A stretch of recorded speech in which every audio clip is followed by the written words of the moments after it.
killed the dinosaurs. The Ice Age!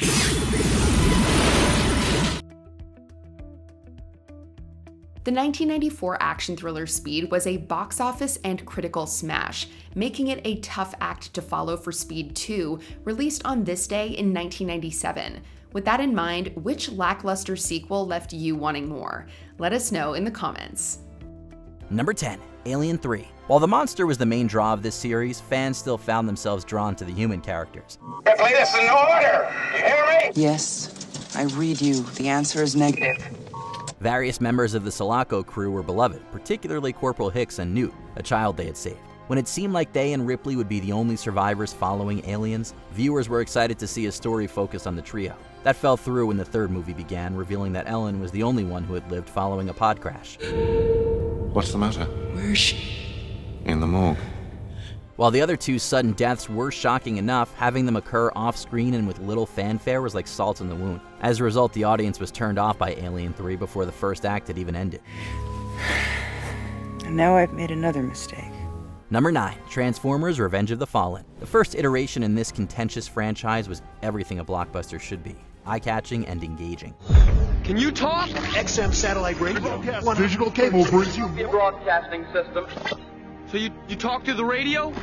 The visuals were widely praised, and critics agreed that despite the outlandish concept, it still felt somewhat grounded in reality. That praise was taken and run with in the entirely wrong direction. Leo, bad news! Transformers: Revenge of the Fallen leaned heavily on the action sequences, prioritizing them over the actual plot. It became a stream of constant battles which soured the viewing experience as a whole. We just want to talk! I've no time to talk, I'm on a mission! In an attempt to escalate the intensity of those scenes, they lost sight of what had made the first one so charming in the first place. Ultimately, it gave the property a reputation it could never quite come back from. Let's roll.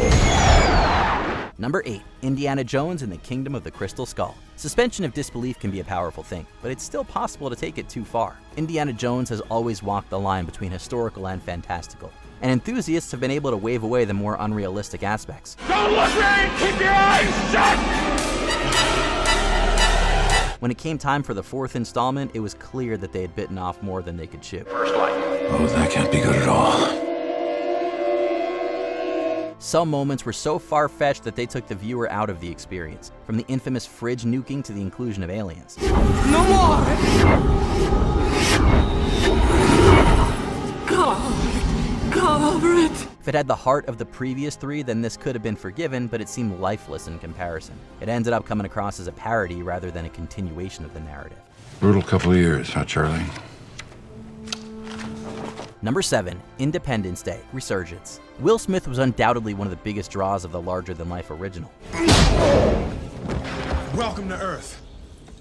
His portrayal of Captain Hiller helped turn Independence Day into a widespread cultural phenomenon. He was going to reprise his role in the long-awaited sequel, but ended up dropping out due to other commitments. Instead of pausing the project, the studio decided to move forward without him. You got a better idea, Charlie? From where I'm sitting, it looks like it's our only damn chance! The script had to be reworked to remove Hiller, leading to an unsatisfying conclusion for the hero. Captain Hiller, considering he died during a test flight, how do you feel taking off for the moon from a hangar named after your father? He would have loved it.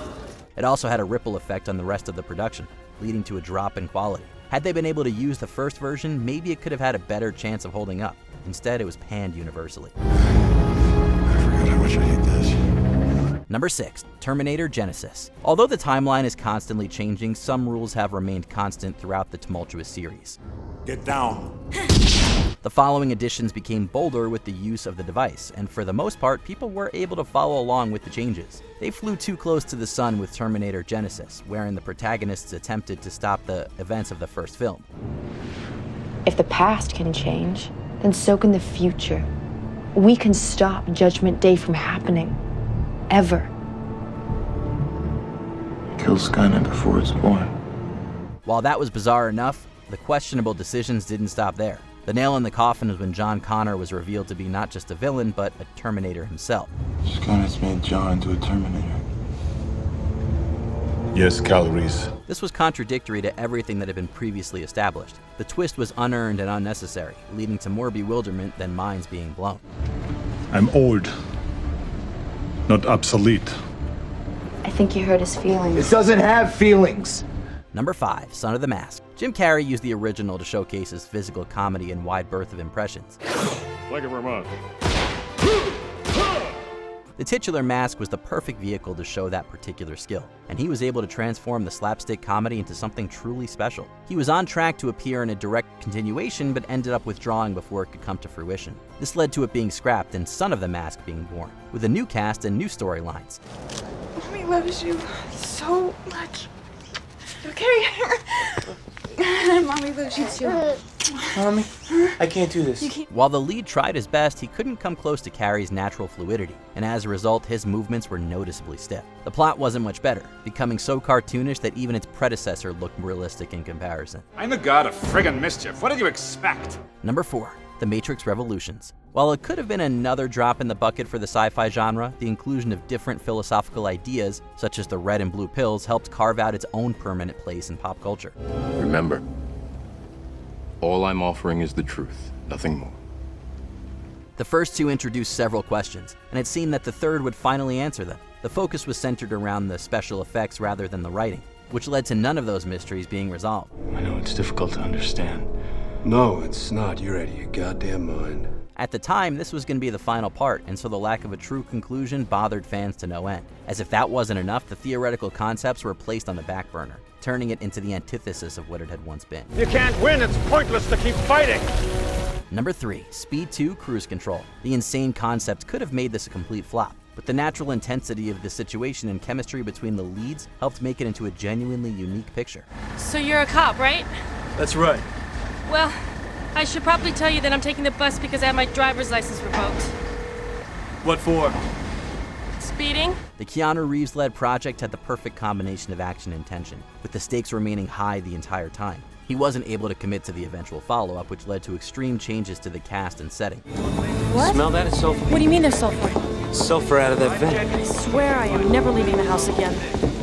Taking place on a cruise liner caused it to lack any of the innate danger found in Speed.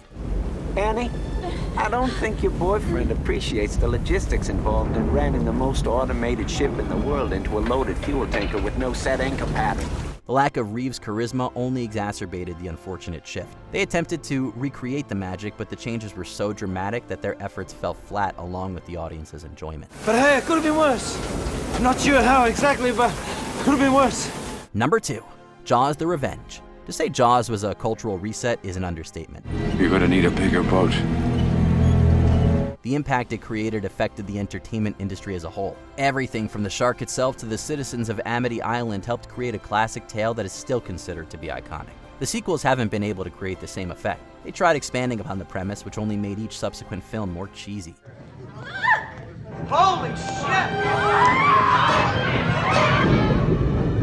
Soon it went off the rails, and many hoped that the ridiculous Jaws 3D would be their final attempt. However, Jaws: The Revenge proved they could go even lower, removing several principal roles and introducing a laughably fake shark model.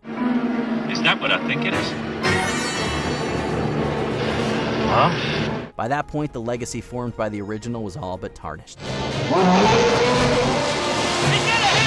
Before we unveil our top pick, here are a few honorable mentions. Superman 4, The Quest for Peace, for this is the day that a super franchise died. You'd risk worldwide nuclear war for your own personal financial gain.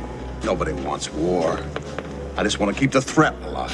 Zoolander 2, this fashion-based comedy was all style and no substance. Please accept my apologies, Derek. None taken. Highlander 2, The Quickening. This unneeded follow-up reduced the hero to nothing more than a joke. You're nothing but a tired old man. More than you know.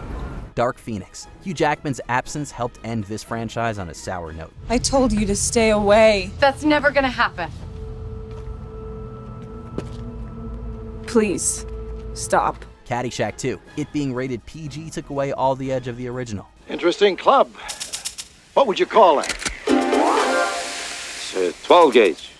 Number 1, Batman and Robin. Tim Burton's rendition of the caped hero helped give him some credibility amongst general viewers as a serious force rather than a campy joke. What are you? I'm Batman. The stunning visuals and darker tone were some of the biggest standouts of the era. He manned the first two, but was replaced with Joel Schumacher for the other two. The new director took it in an entirely new direction, attempting a tongue-in-cheek attitude that ended up coming across as a mockery of Batman, rather than a return to his cartoon personality. I want a car. Chicks dig the car. This is why Superman works alone. The sudden shift also delayed any development he had experienced in the previous iterations. Hey, freeze. The heat is on. The adjustments were so severe that they forced the Crusader into retirement until Christopher Nolan was able to revive him almost a decade later. It's not who I am underneath, but what I do that defines me. Which sequel do you think was the biggest disappointment? Let us know in the comments below. Who'd you have to sting to get some answers in this place? Did you enjoy this video? Check out these other clips from WatchMojo, and be sure to subscribe and ring the bell to be notified about our latest videos.